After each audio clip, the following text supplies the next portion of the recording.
I killed God? That God everyone claims shoots bullets into halls the shape of bridges. Paris, into the shape of hearts like falling towers, the shape of history.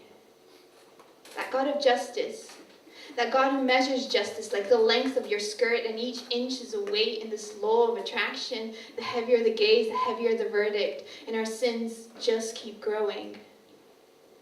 If God were dead, who'd be painting swastikas over the walls of Nicosia, then turning around to cross themselves when the bells for service ring? Who'd be out preaching to those kids about how love is all-inclusive, like a buffet ticket, then charging double plus tax?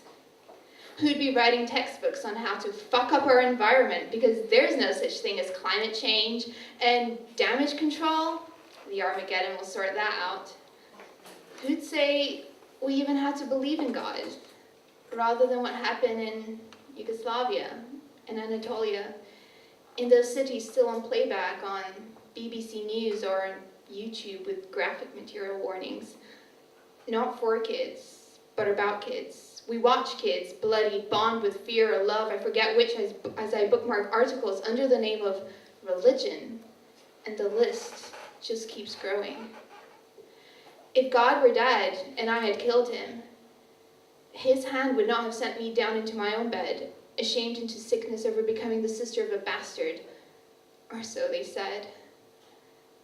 Because if you've never thought about taking your own life over what they thought or over what they said, you've never lived under the God that they had made alive.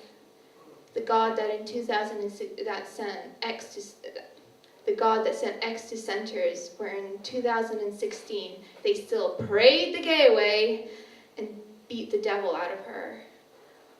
Or the God that pointed to wise love and called it anorexia, as if love is something sick, something to fear, because love is fear and fear is love for them in a world where God is alive, because she loved him and he loved him and she loved them and they loved, but she was scared of feeling alive in a body she could no longer control, like a steering wheel, like not a steering wheel, like being too scared to steer away from the shapes they call Paris.